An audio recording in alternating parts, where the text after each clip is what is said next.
ಅದಕ್ಕೆ ಹೆಸರು ಅವತ್ತು ಯೂನಿವರ್ಸಿಟಿ ಒಂದು ಹೆಸರು ಇಟ್ಟಾರೆ. ಇದು ಸೊಲ್ಲಾಪುರ ಯೂನಿವರ್ಸಿಟಿ ಅಂತ ಕಾಣಿಸ್ತದೆ ಕೇಸರ್ ತಳಿ ಬಿಡುಗಡೆ ಮಾಡಿದೆ. ಅದಕ್ಕಿಂತ ಪೂರ್ವದಲ್ಲಿ ಬೇರೆ ಬೇರೆ ತಳಿಗಳು ಇದ್ದು ಅಂತೆ. ನಮಗೆ ಅದ್ರದ್ದು ಗೊತ್ತಿಲ್ಲ, ಅದರ ಅನುಭವ ಆಗುತ್ತೆ. ನಮಗೆ ಬಂದ ಕಾಲಘಟ್ಟಕ್ಕೆ ಈ ಕೇಸರ ಶಕ್ತಿ ನಮಗೆ ಕೇಸರ್ ಮೇಲೆ ಡೆವಲಪ್ ಆಗುತ್ತೆ. ಕ್ವಾಲಿಟಿ ಚೆನ್ನಾಗಿರ್ತದೆ, ಕಲರ್ ಇರ್ತದೆ, ಸ್ವಲ್ಪ ಸೈಜ್ ಬರ್ತದೆ, ಹೆಚ್ಚಿನ ಇಳುವರಿಯನ್ನು ಕೊಡುವಂತ ತಳಿಯನ್ನು ಬಿಡುಗಡೆ ಮಾಡ್ಯಾರ. ಒಂದು ಗಿಡಕ್ಕೆ ಚೆನ್ನಾಗಿ ತೆಗೆದವರು ಹೋಗ್ತಾರೆ, 50 kg ತೆಗೆದಾರ, ಆದರೆ 35 kg ತೆಗೆದಾರ ಒಂದು ಗಿಡ. ಸರ್ ಲಾಭ ಮಾಡ್ಬೋದಾ ಅಂತ ದಾಳಿಂಬೆ? ಲಾಭ ಅದ್ಭುತವಾಗಿ ಮಾಡಬಹುದು. ದಾಳಿಂಬೆ ಸೈನ್ಸ್ ಇದು ದಿನಂಪ್ರತಿ ಅನ್ವೇಷಣೆ ಇದೆ. ಅದ್ರ ದುಡ್ಡು ಅದು.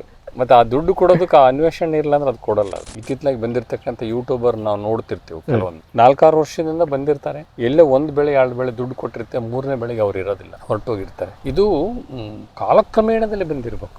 ಇದಕ್ಕೊಂದು ಇತಿಹಾಸ ಇರ್ಬೇಕು. ಇದು ಎಷ್ಟು ವರ್ಷ ಇದಾನೆ ಇದರಲ್ಲಿ, ಈ ಕ್ಷೇತ್ರದಲ್ಲಿ ಎಷ್ಟು ವರ್ಷ ಆತನ ಜರ್ನಿ ಇದೆ ಅನ್ನೋದು ಬಹಳ ಮುಖ್ಯ. ಅಂಥವನು ಅವಾಗ ಅವನು ಕೃಷಿಕನಾಗಿ ಉಳಿದಿರ್ಲಿಕ್ಕೆ ಸಾಧ್ಯ. ಈಗ ಇದೆಲ್ಲ ಆಲ್ರೆಡಿ ಮುಗಿಯಕ್ಕೆ ಬಂದಿದೆ. ಪಪ್ಪಾಯಿ ಇದು ಮೇದಲ್ಲಿ ಹಚ್ಚಿದೆವು, ಇದೆ ಇನ್ನು ಪಪ್ಪಾಯಿ ಪ್ಲಸ್ ದಾಳಿಂಬೆ. ಪಪ್ಪಾಯಿ ಈಗ ದಾಳಿಂಬೆ ದೊಡ್ಡದಾಗ್ತಾ ಇದೆ. ದಾಳಿಂಬೆ ಯಾವುದು ಸರ್ ಇದು? ಇದು ಭಗವಾನ್ ಕೇಸರಿ ಅಂತ ಕೇಸರ್ ಅಂತ ಕರೀತಾರೆ. ಕಾಮನ್ ಆಗಿ ಎಲ್ಲರೂ ಹಚ್ಚುವಂಥದ್ದೇ. ಜೈನ್ದವ್ರು ಬಂದಾರೆ, ಕೆಡಲದವ್ರು ಬಂದಾರೆ, ಇನ್ನೊಂದು ಯಾವುದೋ ಒಂದು ಆದಿತ್ಯ ಅಂತ ಯಾವುದೋ ಬಂದಿದೆ. ಕಂಪನಿಗಳು ತಯಾರು ಮಾಡ್ತಕ್ಕಂಥ ಕಂಪನಿ. ಬಟ್ ತಳಿ ಮಾತ್ರ ಕೇಸರ್.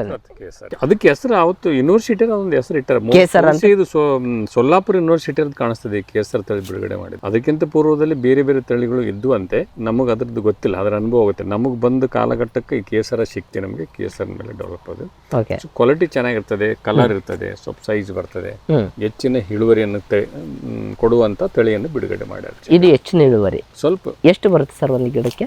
ಒಂದು ಗಿಡಕ್ಕೆ ಚೆನ್ನಾಗಿ ತೆಗೆದವರು ಹೋಗ್ತಾರೆ, 50 kg ತೆಗೆದಾರ, ಆದರೆ 35 kg ತೆಗೆದಾರ ಒಂದು ಗಿಡ ತೆಗೆದಾರ. ಓಕೆ ಸರ್, ಲಾಭ ಮಾಡ್ಬೋದಾ ಅಂತ ದಾಳಿಂಬೆ? ಲಾಭ ಅದ್ಭುತವಾಗಿ ಮಾಡಬಹುದು. ಬಟ್ ದಾಳಿಂಬೆ ಅನ್ನೋದು ಫುಲ್ ಸೈನ್ಸ್ ಅಂತಾರಲ್ಲ ಸರ್, ಯಾಕೆ ಅದು? ದಾಳಿಂಬೆ ಸೈನ್ಸ್ ಯಾಕೆ ಸರ್ ಅದು ಹಂಗೆ? ಇದು ದಿನಂಪ್ರತಿ ಅನ್ವೇಷಣೆ ಇದೆ. ಅದ್ರ ದುಡ್ಡು ಅದು. ಮತ್ತೆ ಆ ದುಡ್ಡು ಕೊಡೋದಕ್ಕೆ ಆ ಅನ್ವೇಷಣೆ ಇಲ್ಲ ಅಂದ್ರೆ ಅದು ಕೊಡಲ್ಲ. ಅದು ನಮ್ಮಲ್ಲಿ ಆ ಅನ್ವೇಷಣೆ, ಆ ಸೈನ್ಸ್ ಇದ್ರೆ ಮಾತ್ರ ಕೊಡುತ್ತೆ. ನಾವು ಅದನ್ನು ಅಬ್ಸರ್ವ್ ಮಾಡ್ತಾ ಹೋಗ್ಬೇಕು. ಓಕೆ, ಯಾವ ತರ ಸರ್? ಯಾವ ತರ ಇದಕ್ಕೆ ಇವತ್ತು ಹೆಲ್ದಿ ಐತೆ ಇಲ್ಲ, ಇದು ಡಾಕ್ಟರ್ ಆಗಿ ಯೋಚನೆ ಮಾಡ್ಬೇಕು. ಈಗ ರೈತನಾಗಿ ಯೋಚನೆ ಮಾಡಬಾರ್ದು, ಡಾಕ್ಟರ್ ಆಗಿ ಯೋಚನೆ. ಇದಕ್ಕೊಂದು ಡಿಸೀಸ್ ಬಂದಿದೆ ಅಂತ ಗೊತ್ತಾದಕ್ಕೂ ಏನೋ ಸೈನ್ಸ್ ಯೋಚನೆ ಮಾಡ್ಬೇಕು, ವಿಜ್ಞಾನಿ ಆಗ್ಬೇಕಲ್ಲೇ. ಇದು ಯಾವ್ದು ಡಿಸೀಸ್ ಐತೆ, ಇದಕ್ಕೆ ಯಾವ ಸ್ಪ್ರೇ ಹಾಕ್ಬೇಕು, ಏನ್ ಹಾಕ್ಬೇಕು ಅನ್ನುವಂಥದ್ದು ಸೈನ್ಸ್ ಆಗಿ ಯೋಚನೆ ಮಾಡ್ಬೇಕಾಗುತ್ತೆ. ಅಂದ್ರೆ ಸೈಂಟಿಸ್ಟ್ ಆಗ್ತಾನೆ. ಮೊದಲು ಕಂಡಿಡಿಯೋದು ಡಾಕ್ಟರ್ ಆಗಿ ಯೋಚನೆ ಮಾಡ್ಬೇಕು. ಮತ್ತೆ ಯಾವ್ದನ್ನ ಕೊಡ್ಬೇಕಂದಾಗ ಸೈನ್ಸ್ ಆಗಿ ಯೋಚನೆ ಮಾಡ್ಬೇಕು. ಮತ್ತೆ ಆನಂತರ ಕೆಲಸಗಾರನಾಗಿ ಅದಕ್ಕೆ ಎಣ್ಣೆ ಹೊಡಿಬೇಕು. ಅಂದ್ರೆ 3 ಪ್ರಕಾರದಲ್ಲಿ ಇದಕ್ಕೆ ಕೆಲಸ ಮಾಡಲೇಬೇಕು. 3 ಪ್ರಕಾರ. ಇನ್ನೊಂದು ಅದ್ರ ಪಾಲನೆ ಸ್ಥಿತಿಯಲ್ಲಿ ಅದನ್ನ ತಂದೆಯಾಗಿ ತಾಯಿಯಾಗಿ ಬೆಳೆಸೋ ಮಾಡಬೇಕು. ಎಲ್ಲಾ ಕೆಲಸಗಳನ್ನು ಮಾಡ್ಬೇಕು. ಯಾಕಂದ್ರೆ ಇದು ನಿಸರ್ಗ ಇಲ್ಲ. ನಿಸರ್ಗ ಒಂದು ಆ್ಯಂಗಲಲ್ಲಿ ಎಲ್ಲೇ ಒಂದು ಕಿರಾಣಿ ಶಾಪು ಅಥವಾ ಬಿಸ್ನೆಸ್ನಲ್ಲಿ ಹೋದಾಗ ಒಂದು ಗಲ್ಲಪೆಟ್ಟಿಗೆ ಇರ್ತದೆ, ಒಂದು ಜಮಖಾನೆ ಇರ್ತದೆ, ಗಾದೆ ಇರ್ತದೆ, ಗ್ರಾಹಕರು ಬರ್ತಾರೆ, ಅವನನ್ನು ಚಂದ ಮಾತಾಡ್ಸಿಬಿಟ್ರೆ ಸಾಕು, ಅವನಿಗೆ ಗಳಿಕೆ. ಹೌದು, ಲಾಭ ಆಗುತ್ತೆ. ಚಂದ ಮಾತಾಡ್ಸೋದು ಕಲಿಬೇಕು. ಹೌದು, ಮಾತಾಡ್ಸಕ್ ಬಂದಿಲ್ಲ ಅಂತಂದ್ರೆ ಅವನಿಗೆ ಬರೋದಿಲ್ಲ, ಅವನಿಗೆ ವ್ಯಾಪಾರ ಮಾಡಕ್ ಬರೋದಿಲ್ಲ. ಸ್ವಲ್ಪ ದೂರದೃಷ್ಟಿ, ತೇಜಿ ಮಂದಿ, ಇಂಟೆಲಿಜೆನ್ಸಿ ಇರ್ಬೇಕು. ಇಷ್ಟಿದ್ರೆ ಸಾಕು, ಅವನಿಗೆ ಅದರಲ್ಲಿ ಯಶಸ್ಸು ಕಾಣ್ತಾನೆ. ಇದು ಹಂಗಲ್ಲ. ಇದು ಯಾರು ಕೂಡ ಇದು ಹೊರಟಿರ್ಬೇಕು. ಇದಕ್ಕೆ ಸಂದರ್ಭ ಬಂದ್ರೆ ಕೆಲಸ ರಫ್ಲಿನೂ ಬೇಕು. ಇದಕ್ಕೆ ಗುದ್ದಾಟ ಐತಿ ಇದರಲ್ಲಿ. ಮತ್ತೆ ಅಷ್ಟೇ ಸ್ಮೂತ್ ಇದೆ. ಮತ್ತೆ ಶಾಂತವಾಗಿ ಕುಂತು ಯಾರು ಇರ್ಲಾರ್ದಾಗ ಇಲ್ಲೊಂದು ಶಕ್ತಿಯನ್ನು ಕ್ರೋಢೀಕರಿಸ್ತಾ ಹೋಗ್ಬೇಕು. ಈ ಒಂದು ವೈಬ್ರೇಷನ್ ಇದ್ದೇ ಇರ್ತದೆ ಪ್ರತಿ ವಾತಾವರಣಗಳಲ್ಲಿ. ತನ್ನದೇ ಆದಂಥ ತರಂಗಗಳು ಇರ್ತವೆ. ತನ್ನ ಯಾವ ಸ್ಥಿತಿಯ ಮೇಲೆ ತನ್ನ ತರಂಗಗಳು ಇದಾವೆ. ಅದು ಪಾಸಿಟಿವ್ ಆಗಿರ್ಬೋದು, ನೆಗೆಟಿವ್ ಆಗಿರ್ಬೋದು. ತನ್ನ ಕ್ಷೇತ್ರದ ಮೇಲೆ ತನ್ನ ಪಾಸಿಟಿವ್ ಕ್ಷೇತ್ರನ ಡೆವಲಪ್ಮೆಂಟ್ ಮಾಡ್ತಾ ಇರಬೇಕು. ಆ ಪಾಸಿಟಿವ್ ಕ್ಷೇತ್ರನ ಡೆವಲಪ್ಮೆಂಟ್ ಮಾಡೋಕೆ ತನ್ನಲ್ಲಿ ಪಾಸಿಟಿವ್ ಜಾಸ್ತಿ ಇರಬೇಕು. ಅದನ್ನು ಕೂಡ ಇಲ್ಲಿ ನಾನು ಕೇಂದ್ರೀಕರಿಸ್ತಾ ಹೋಗ್ಬೇಕಾಗ್ತದೆ. ಯಾಕಂದ್ರೆ ಕೃಷಿ ಕ್ಷೇತ್ರ ಒಂದು ಆಧ್ಯಾತ್ಮಿಕವಾಗಿಯೂ ಕನ್ವರ್ಟ್ ಆಗ್ತದೆ. ಹೌದಾ ಸರ್? ಹೌದು. ಇಲ್ಲಾಂದ್ರೆ ಯೋಗಿ ಆಗಕ್ಕೆ ಸಾಧ್ಯ ಇಲ್ಲ. ಯೋಗಿ ಪದ ಬಂದಿದ್ದು ಆ ಕಾರಣದಿಂದ. ಹೌದು, ಯೋಗಿ ಪದ ಯಾಕೆ ಇಟ್ರು ಅಂತ ದೊಡ್ಡ ದಾರ್ಶನಿಕರು ಇಟ್ಟಾರ ಅಂತ ಅನ್ನೋದಾದ್ರೆ ಅದು ಸುಮ್ಮನೆ ಇಲ್ಲ. ಅದರಿಂದ ನೇಗಿಲ ಯೋಗಿ ಪದ ಕುವೆಂಪುರವ್ರು ಕರೆದದ್ದನ್ನು ಸುಲಭವಾಗಿ ಯೋಚನೆ ಮಾಡೋದಿಲ್ಲ. ಅದು ಪದ ನೋಡಿದ್ರೆ ಮೈ ಜುಮ್ ಅಂತದೆ. ಅಂದ್ರೆ ಅಷ್ಟು ತಪಸ್ವಿ ತಪಸ್ವಿ ಕೂಡ ಅದ. ತಪಸ್ವಿ ಎಲ್ಲಿಂದ ಬಂದ? ಆಧ್ಯಾತ್ಮಿಕತೆಯಿಂದ ಬಂದ. ಹೌದು, ಆ ಶಕ್ತಿಯಿಂದ ಬಂತು. ಆಧ್ಯಾತ್ಮಿಕತೆಗೆ ಶಕ್ತಿಯಿಂದ ಯೋಗಿ ಆಗ್ತಾನೆ. ಅಂದ್ರೆ ಕೃಷಿಲಿ ಅಧ್ಯಾತ್ಮ ಇದೆ. ಅದಕ್ಕೋಸ್ಕರನೇ ಕುವೆಂಪರು ನೇಗಿಲ ಯೋಗಿ ಅಂತ ಕರೆದ್ರು. ಅವನು ತಪಸ್ವಿ ಅಲ್ಲ. ಯೋಗಿನ ಕಂಡುಕೊಳ್ಳೆ ನಾವು ಯಾವ ಭಾವನ ನೋಡ್ತೀವಿ? ತಪಸ್ವಿ ಅಂತಾನೆ ಭಕ್ತಿಯಿಂದ ನೋಡ್ತೀವಿ. ಭಕ್ತಿಯ ಭಾವನ ನೋಡ್ತೀವಿ. ಹೌದು, ಭಕ್ತಿಯ ಭಾವ ಯಾವ ಕ್ಷೇತ್ರದ? ಆಧ್ಯಾತ್ಮಿಕ ಕ್ಷೇತ್ರದ್ದು. ಹೌದು, ಆಧ್ಯಾತ್ಮಿಕ ಕ್ಷೇತ್ರ ಇದ್ದಾಗಲ್ಲ ಅದು ಯೋಗಿತನ ಬಂದದ್ದು. ಮತ್ತೆ ಬಸವಣ್ಣವ್ರು ಇನ್ನೊಂದು ಪದವನ್ನ ಹೇಳ್ತಾರೆ, ಕೃಷಿ ಕಾಯಕ ಕೃತ್ಯವ ಮಾಡುವವನ ಪಾದವ ತೋರಯ್ಯ, ಅವನ ಮನೆ ಹೊಕ್ಕ ಜಂಗಮ ಪಾವನ ನೋಡ ಕೂಡಲ ಸಂಗಮ ದೇವ. ಅಂದ್ರೆ ಅಂತ ಅದ್ಭುತ ಅಂತಹ ಶರಣರು ಕೂಡ ಅವತ್ತಿನ ಕಾಲಘಟ್ಟದಲ್ಲಿ ಆ ಕ್ಷೇತ್ರದ ಆ ಕೃಷಿಕನಿಗೆ ಅಂತ ಒಂದು ಪದವಿ ಕೊಡ್ತಾ ಹೋಗ್ತಾನೆ. ಅಲ್ಲ, ಕೃಷಿಕನ ಮನೆಗೆ ಜಂಗಮ ಹೋದ್ರೆ ಜಂಗಮನೇ ಪಾವನ ಕೂಡಲ ಸಂಗಮ ದೇವ ಅಂತ ಹೇಳಿ. ಅಲ್ಲ, ನಾವೆಲ್ಲ ಜಂಗಮನ ಕಾಲ್ ತೊಳೆದ್ ನೀರು ಕುಡಿಬೇಕಂತೀವಿ, ಆದ್ರೆ ಜಂಗಮ ಕೃಷಿಕನ ಮನೆಗೆ ಹೋದ್ರೆ ಜಂಗಮ ಪಾವನ ಆಗ್ತಾನೆ. ಎಂತ ಮಾತಂತ, ಎಂತ ಮಾತು, ವಂಡರ್ಫುಲ್ ಆಗಿ ಜುಮ್ ಅಂತದೆ. ಅಂದ್ರೆ ಆ ಆಳದಲ್ಲಿ ನಾವು ಇಳಿಬೇಕಾಗ್ತದೆ. ಆ ಆಳದಲ್ಲಿ ಇಳಿಬೇಕಾದಾಗ ಆ ಕ್ಷೇತ್ರ ಯಾವಾಗಲೂ ಕೈ ಬಿಡೋದಿಲ್ಲ. ನನ್ನಲ್ಲಿ ಆ ಸ್ಥಿತಿ ಬೇಕು, ಒಬ್ಬ ಕೃಷಿಕನಲ್ಲಿ ಆ ಸ್ಥಿತಿ ಬೇಕು, ಯೋಗಿತ್ವ ಗುಣ ಬೇಕು. ಸುಮ್ಮನೆ ನಾನು ಕೃಷಿಕನಾಗಿರೋದಲ್ಲ. ಇದು ಈ ಭೂಮಿಗೆ ಈ ಒಂದು ಕಾಲಿಡ್ತೀನಿ ಅನ್ನೋದಾದರೆ ಈ ತಾಯಿಯ ಸ್ವರೂಪದಲ್ಲಿ ನೋಡ್ತಾನೆ ಕೃಷಿಕ. ಹಿಂದಿನ 25 ವರ್ಷಗಳಿಂದ ನನ್ನ ಹಿರಿಯರು, ನಮ್ಮ ಪೂರ್ವಿಕರು ಒಟ್ಟು ಪರಂಪರೆಯಲ್ಲಿ ಈ ಕ್ಷೇತ್ರವನ್ನು ತಾಯಿಯಾಗೆ ನೋಡಿದ್ರು. ಗೌರವ ಭಾವ, ಅಷ್ಟು ಭಕ್ತಿಯಿಂದ ಅದನ್ನು ನೋಡುವ ಭಾವ ಇತ್ತು. ಈ ನಂತರ ಕಾಲಘಟ್ಟದಲ್ಲಿ ಅದಕ್ಕೆ ಸೈನ್ಸ್ ಆಗಿರ್ಬೋದು, ಇಲ್ಲ ನಾನು ಬರ್ತದೆ ಮನೆಯವರು, ಗೊತ್ತಾಯ್ತು. ಹಾಗಾಗಿ ಈ ಕಾಲಘಟ್ಟದಲ್ಲಿ ಏನಾಗ್ತದೆ ಅಂದರೆ ಯಾವುದೇ ಓಟದಲ್ಲಿ ಇದ್ರ ಬಗ್ಗೆ ಇರುವಂಥ ತಿಳಿವು ಕಡಿಮೆ ಆಗ್ತಾ ಇದೆ. ಇದ್ರ ಬಗ್ಗೆ ಇರುವಂಥ ಅಪರಾಧಿ ಯಾರಿಗೂ ಅಪರಾಧ ಭಾವನೆಯನ್ನು ಕಟ್ಟುವ ಹಾಗಿಲ್ಲ, ಅದರ ಈ ತಿಳಿವು ಕಡಿಮೆ ಆಗ್ತದೆ. ಅದು ಕಾಲಘಟ್ಟಕ್ಕೆ ತಕ್ಕಂತೆ ಆಗಿರಬಹುದು, ಆದರೆ ಆ ತಿಳಿವಿನಿಂದ ನಾನು ಬದುಕಬೇಕಾಗಿದೆ. ಇವತ್ತು ಒಬ್ಬ ಕೃಷಿಕನ ಆಗ್ಬೇಕು ಅನ್ನೋದಾದ್ರೆ ಆ ತಿಳಿವು ಬೇಕು. ಆ ತಿಳಿವಿನಿಂದ ಕೃಷಿಯನ್ನು ಮಾಡಬೇಕಾಗಿದೆ. ಪ್ಲಸ್ ಮತ್ತು ವೈಜ್ಞಾನಿಕವಾಗಿನೂ ನಾವು ಅಪ್ಡೇಟ್ ಆಗಬೇಕಾಗಿದೆ. ಅದು ಭೂಮಿ ತಾಯಿ ಹೇಳ್ತದಂತೆ, ಭೂಮಿ ತಾಯಿ ಇಲ್ಲಿ ಅಚ್ಚ ಹುಚ್ಚ ಮಾಡಿದ್ರೆ ನಿನ್ನನ್ನು ತೆಗಿತೀನಿ ಅಂತ ಹೇಳಿ ಅಚ್ಚ ಹುಚ್ಚ ಮಾಡ್ತಕ್ಕಂಥ ವ್ಯವಸ್ಥೆಯನ್ನು ಕೊಡದೆ. ಯಾಕಂದ್ರೆ ಇದು ಒಂದು ಧಾರ್ಮಿಕ ಕ್ಷೇತ್ರ, ಪುಣ್ಯ ಕ್ಷೇತ್ರ ಆಗಿರೋದ್ರಿಂದ ಇಲ್ಲಿ ಅನಾಚಾರಗಳು ನಡೆಸುವಂಥ ವ್ಯವಸ್ಥೆಯವರು ಕೂಡ ರೈತರಾಗಿ ಉಟ್ಕೊಂಡಾರೆ. ಈ ಕ್ಷೇತ್ರವನ್ನು ಅನಾಚಾರದ ರೂಪದಲ್ಲಿ ಬಳಸಿಕೊಳ್ತಾರೆ ಕೆಲವು. ಹೌದು, ಅದನ್ನ ಅನಾಚಾರದ ವ್ಯವಸ್ಥೆ ಯಾವಾಗ ನಡೀತದೆ ಅಂದ್ರೆ ಅವನಲ್ಲಿ ಅದ್ರ ಬಗ್ಗೆ ಇರುವ ಮೂಲ ಗೌರವ ಭಾವ ಇರಲ್ಲ. ಯಾವಾಗ ಗೌರವ ಇಲ್ಲ ಅವಾಗ ಅನಾಚಾರಗಳು ಮಾಡಕ್ಕೆ ಶುರು ಮಾಡ್ತಾರೆ. ಬರೀ ಫೈನಾನ್ಷಿಯಲಿ ಬಂದಿರ್ತಾನ ಆತ, ಫೈನಾನ್ಷಿಯಲಿ ನೋಡುವ ನಿಟ್ಟಿನಲ್ಲಿ ಬಂದಿರ್ತಾನೆ. ಇಲ್ಲಿ ದಾಳಿಂಬೆ ದುಡ್ಡು ಕೊಡ್ತಂತ ಬಂದಿರ್ತಾನೆ ಎಷ್ಟೋ ಜನ. 4 ವರ್ಷ ಇರ್ತಾನೆ, 3 ವರ್ಷ ಇರ್ತಾನೆ, 5 ವರ್ಷ ಇರ್ತಾನೆ, ಹೋಗ್ಬಿಡ್ತಾನೆ. ಅದರಲ್ಲಿ ಏನಿಲ್ಲಪ್ಪ ಅಂತ ಲಾಸಸ್ ಆಗ್ತಾನೆ. ಮತ್ತೆ ಇನ್ನೊಂದಕ್ಕೆ ಹೋಗಿ ಪ್ರಯತ್ನ ಮಾಡ್ತಾನೆ. ಇಂಥ ರೈತರು ಅದಾರೆ. ಇತ್ತಿತ್ತಲಾಗಿ ಬಂದಿರತಕ್ಕಂಥ ಯೂಟ್ಯೂಬರ್ ನಾವು ನೋಡ್ತಿರ್ತೀವಿ. ಕೆಲವೊಂದು 4-6 ವರ್ಷದಿಂದ ಬಂದಿರ್ತಾರೆ. ಎಲ್ಲೇ 1 ಬೆಳೆ 2 ಬೆಳೆ ದುಡ್ಡು ಕೊಟ್ಟಿರ್ತಾರೆ, 3ನೇ ಬೆಳೆಗೆ ಅವ್ರು ಇರೋದಿಲ್ಲ, ಹೊರಟೋಗಿರ್ತಾರೆ. ಇದು ಕಾಲಕ್ರಮೇಣದಲ್ಲಿ ಬಂದಿರಬೇಕು. ಇದಕ್ಕೊಂದು ಹಿಸ್ಟ್ರಿ, ಇತಿಹಾಸ ಇರ್ಬೇಕು. ಇದು ಎಷ್ಟು ವರ್ಷ ಇದಾನೆ ಇದರಲ್ಲಿ, ಈ ಕ್ಷೇತ್ರದಲ್ಲಿ ಎಷ್ಟು ವರ್ಷ ಆತನ ಜರ್ನಿ ಇದೆ ಅನ್ನೋದು ಬಹಳ ಮುಖ್ಯ ಆಗ್ತದೆ. ಅಂಥವನು ಅವಾಗ ಅವನು ಕೃಷಿಕನಾಗಿ ಉಳಿದಿರ್ಲಿಕ್ಕೆ ಸಾಧ್ಯ. ಇಲ್ಲಿ ವಿಶೇಷ ಸ್ನೇಹಿತರೆ, ಒಂದು ವಿಷಯ ನಾನು ಹೇಳಬೇಕು. ಯೂಟ್ಯೂಬಲ್ಲಿ ನಾವೇ ಎಷ್ಟೋ ಸಾರಿ ಹಾಕಿರ್ತೀವಿ, 1 ಎಕರೆಯಲ್ಲಿ ಇಷ್ಟು ಲಕ್ಷ ಲಾಭ ಮಾಡ್ದ, 1 ಎಕರೆಯಲ್ಲಿ ಇಷ್ಟು ಲಕ್ಷ ತೆಗ್ದ ಅಂತ ಎಷ್ಟೋ ಸಾರಿ ನಾವೇ ಹಾಕಿರ್ತೀವಿ. ಖಂಡಿತವಾಗಲು ಅಲ್ಲಿ ರೈತ ಹೇಳಿರ್ತಾನೆ, ನಾವು ಯೂಟ್ಯೂಬರ್ಸ್ ಹಾಕಿರ್ತೀವಿ. ಆದರೆ ನೀವು ಕೂಲಂಕುಷವಾಗಿ ನೋಡ್ತಾ ಇರೋರು ಅದ್ರ ಬಗ್ಗೆ ನೀವು ಇನ್ನೂ ಹೆಚ್ಚಿನ ಮಾಹಿತಿ ತಿಳ್ಕೊಬೇಕು. ಯಾಕಂದರೆ ಈಗ ಒಬ್ರು ರೈತರ ಹತ್ರ ನಾವು ಹೋಗಿ ಮಾತಾಡಿದಾಗ, ಸರ್ ಈಗ ಆ ವರ್ಷ ಅವನಿಗೆ ಲಾಭ ಬಂದಿರುತ್ತೆ, ಅದ್ರ ನೆಕ್ಸ್ಟ್ ವರ್ಷ ದಬಾಕೊಂಡಿರ್ತಾನೆ. ಹಾಂ, ಆ ಥರದ್ದು ಅವನು ಅದಂದರೆ ಬರೀ ಲಾಭ ಅವನ ಶ್ರಮದಿಂದ ಮಾತ್ರ ಬರಲ್ಲ. ಯಾಕಂದರೆ ಇದು ಕೃಷಿ ಅನ್ನೋದು ಒಂಥರ ದುಡ್ಡಾಕಿ ದುಡ್ಡು ತೆಗಿಯೋಂಥ ವ್ಯವಸ್ಥೆ ಅಲ್ಲ ಕೃಷಿ ಅನ್ನೋದು. ಸೊ ಇಲ್ಲಿ ಭಾಳ ಏನು ಈ ವಾತಾವರಣದ ವೈಪರೀತ್ಯ ಅಂತ ಇರುತ್ತೆ, ಅಥವಾ ಅವನ ಶ್ರಮ ಅಂತ ಇರುತ್ತೆ, ಈ ಥರದ್ದು ಒಂದಿಷ್ಟು ಇರುತ್ತೆ. ಸೊ ಹಂಗಾಗಿ ಅದ್ರ ಬಗ್ಗೆ ನೀವು ಸ್ವಲ್ಪ ಕೂಲಂಕುಷವಾಗಿ ವಿಚಾರ ಮಾಡಿ, ನಿರ್ಧಾರ ಮಾಡಿ, ಅಥವಾ ಈ ಬೆಳೆ ನಮ್ಮ ಏರಿಯಾಕ್ಕೆ ಸೂಕ್ತನಾ ಅಥವಾ ಸೂಕ್ತ ಅಲ್ಲ ಅಂತಂದು ಅಲ್ಲಿರುವಂಥ ತಿಳಿದಿರುವಂಥ ರೈತರ ಜೊತೆ ಮಾತಾಡಿ, ಅಲ್ಲಿರುವಂಥ ಕೃಷಿ ಅಧಿಕಾರಿಗಳ ಜೊತೆ ಮಾತಾಡಿ ತಿಳ್ಕೊಂಡು ಅದಾದಮೇಲೆ ಮುಂದುವರಿರಿ. ಯಾರೋ ಯೂಟ್ಯೂಬಲ್ಲಿ ನೋಡಿದ ತಕ್ಷಣ ಸರ್ ಓಕೆ ಇವನು ಯಾರೋ ಲಾಭ ಮಾಡಿದ್ರೆ ನಾನು ಹಾಕಬೇಕು, ಇಟ್ಸ್ ಸಂಪೂರ್ಣ ತಪ್ಪು ಅನ್ಸುತ್ತೆ ಎಷ್ಟೋ ಸಾರಿ. ಒಂದ್ಸಲ ಸರಿ ಇರ್ಬೋದು, ಅದನ್ನ ಯೋಚನೆ ಮಾಡಿ ಹೋಗೋದು ಬೇಡ. ಖಂಡಿತ. ಈಗ ನಾನು ಹೇಳ್ದಂಗೆ ಬೇರೆ ಅಲ್ಲಿರೋ ಅಕ್ಕಪಕ್ಕ ರೈತರ ಹತ್ರ ಮಾತಾಡಬೇಕು, ತಮ್ಮ ಬೆಳೆ ತಮ್ಮ ನೆಲಕ್ಕೆ ಅದು ಸೂಕ್ತ ಅಲ್ಲ ಅಂತ ತಿಳ್ಕೊಬೇಕು ಫಸ್ಟ್. ಯಾಕಂದ್ರೆ ಕೆಲವೊಂದ್ಸಲ ಯೂಟ್ಯೂಬಿಂದ ಕಲ್ತದ್ದು ಉಂಟು. ಅಲ್ಲ, ಖಂಡಿತ ಕಲಿತೀವಿ. ಯೂಟ್ಯೂಬ್ ಅನ್ನೋದು ಈಗ ಸ್ವಲ್ಪ ಒಂದು 75% ಜನಕ್ಕೆ ಕಲಿಕೆನೇ ಆಗಿದೆ. ಅದರಲ್ಲಿ ಸ್ವಲ್ಪ ಪರ್ಸೆಂಟೇಜ್ ವಾರ ಸತ್ಯತೆ ಕಡೆಗೆ ಹೆಚ್ಚಿದ್ರು ಸಮಾಜಕ್ಕೆ ಒಂದು ಒಳ್ಳೆ ಕೊಡುಗೆ ಕೊಟ್ಟ ಹಾಗೆ ಇರ್ತದೆ. ಅದನ್ನು ಉತ್ಪ್ರೇಕ್ಷೆಯ ರೂಪದಲ್ಲಿ ನೋಡಬಾರ್ದು. ಕೆಲವೊಬ್ರು ಪಟ್ಟ ಹೈಲೈಟಿಗೆ ಯಾರೋ ಒಬ್ರು ಫೈನಾನ್ಷಿಯಲ್ ಬಿಸ್ನೆಸ್ ಫೈನಾನ್ಷಿಯಲ್ ಕೃಷಿ ಕ್ಷೇತ್ರಕ್ಕೂ ಕಾಲಿಟ್ಟಾನೆ, ಪಟ್ನ ಒಂದು ಹೈಟೆಕ್ ಬರೆದು ಬಿಡ್ತಾನೆ. ಇಷ್ಟು ಕುರಿ ಸಾಕಣೆಯಲ್ಲಿ ಇಷ್ಟು 20 ಕೋಟಿ ಲಾಭಾಂಶವನ್ನು ಮಾಡಿದ, ಇದರ ತರಬೇತಿಗೋಸ್ಕರ ನೀವು ಇದನ್ನ ಅಪ್ಡೇಟ್ ಮಾಡ್ಕೊಳ್ರಿ ಅಂತ ಕೊಡ್ತಾನೆ. ಅದು ಅಷ್ಟು ಸಾಧ್ಯವಿಲ್ಲ. ಆ ತರದ ಉತ್ಪ್ರೇಕ್ಷೆಯ ಮಾತು ಬೇಡ. ಇರ್ಲಿ, ತಪ್ಪಂತೇನಿಲ್ಲ, ಆದ್ರೂ ಅಷ್ಟು ಒಮ್ಮೆಕ್ಕೆ ಅವನನ್ನು ಕರೆದುಕೊಂಡು ಹೋಗೋದು ಬೇಡ. ಎಷ್ಟೋ ಮಂದಿ ಹೀಗೆ ಬಿಟ್ಟು ಬಂದು ತನ್ನ ಮೂಲ ಕ್ಷೇತ್ರವನ್ನು ಬಿಟ್ಟು ಬಂದು ಅದರಲ್ಲಿ ಪರಿತಪಿಸಿದವರು ಅದಾರೆ. ಹೌದು, ಖಂಡಿತವಾಗಿಲ್ಲ. ಅದು ಸಿಗುತ್ತೆ ಅಂತ ನೋಡ್ಕೊಂಡು ಬಿಟ್ಟು ಅನುಭವ ಇಲ್ಲದ ಬೆಂಗಳೂರಿನವರು ಯಾರೋ ಎಷ್ಟೋ ಜನ ಫೋನ್ ಮಾಡ್ತಿರ್ತಾರೆ ನಮಗೆ, ಇಷ್ಟ್ರಿ ಬೆಂಗಳೂರು ರಗಡ ಹೋಗ್ಬಿಟ್ಟದ, ನಾವು ಈ ಕಡೆ ಒಂದು ಕ್ಷೇತ್ರಕ್ಕೆ ಏನಾದ್ರು ಬಂದು ಮಾಡ್ತೀವಿ ಅಂತ ಬಂದಿರ್ತಾರ. ನಮಗೂ ಸಂಪೂರ್ಣದ ಅನುಭವಗಳು ಇರೋದ್ರಿಂದ ಸಂಪೂರ್ಣ ನಾಲೆಜ್ ಕೊಡೋ ಪ್ರಯತ್ನ ಮಾಡಿರ್ತೀವಿ.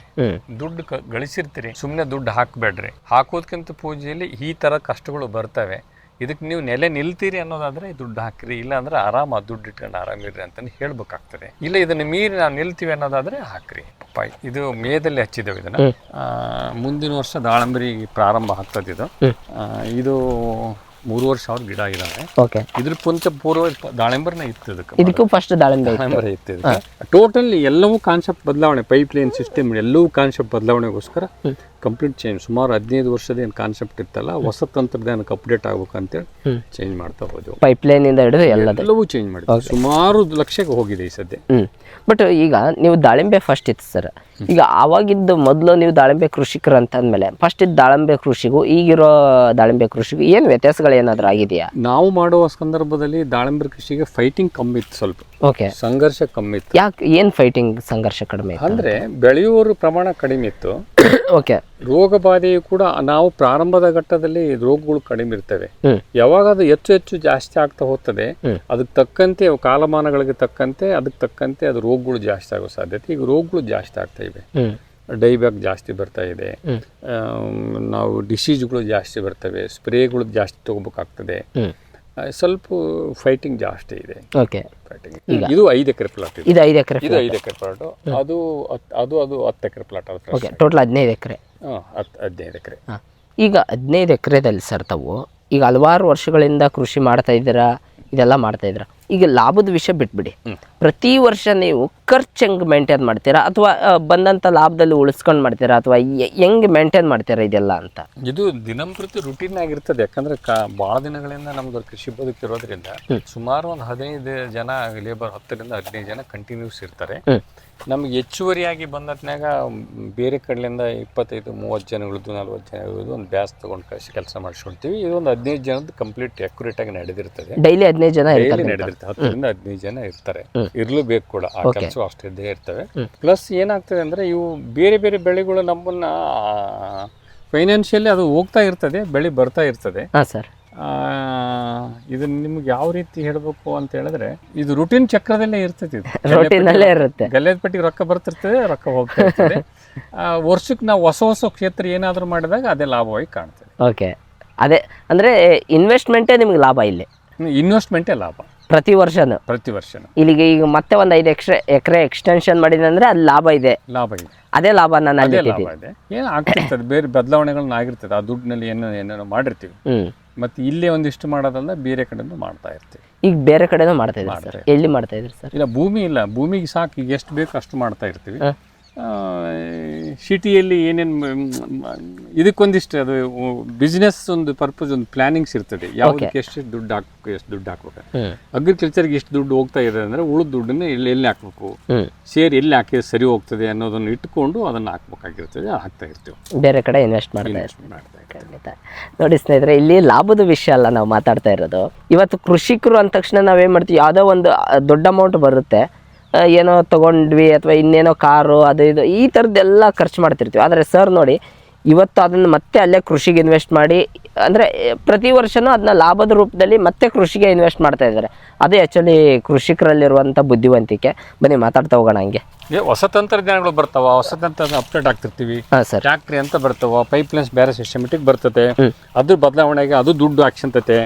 ಮತ್ತೆ ಇನ್ನೊಂದು ಬೇರೆ ಬೇರೆ ಇವು ಸಣ್ಣ ಪುಟ್ಟ ಕ್ಯಾಮ್ರಾ, ಈ ಸಣ್ಣ ಎಲೆಕ್ಟ್ರಾನಿಕ್ಸ್ ಪಾರ್ಟ್ಸ್ ಇಂಥವೆಲ್ಲ ಬರ್ತಿರ್ತಾವ, ಅವನ್ನೆಲ್ಲ ಮಾಡ್ಕೊಂತ ಇರ್ತೀವಿ. ಡೈಲಿ ಇಲ್ಲಿ ಕೆಲಸಗಳು ಇದ್ದೇ ಇರುತ್ತೆ.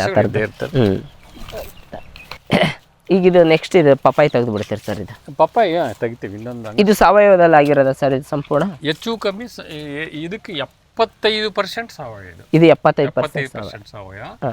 ಇನ್ನೊಂದು 5 ಎಕರೆ ಇನ್ನೊಬ್ರು ಹ್ಯಾಂಡ್ಲಲ್ಲಿ ಮಾಡ್ಲಿಕ್ಕೆ ಕೊಟ್ಟಿದ್ದು, ಅದು ಸಂಪೂರ್ಣ ಕೆಮಿಕಲ್. ಸಂಪೂರ್ಣ ಓಕೆ. ಅದು ಟನ್ ಏಜ್ ಹೋದಾಗ ಜಾಸ್ತಿ ಬಂತು, ಇದು ಟನ್ ಏಜ್ ಕಡಿಮೆ ಬಂತು. ಸ್ವೀಟ್ ಕಮ್ಮಿ ಇತ್ತು, ಇದು ಸ್ವೀಟ್ ಜಾಸ್ತಿ.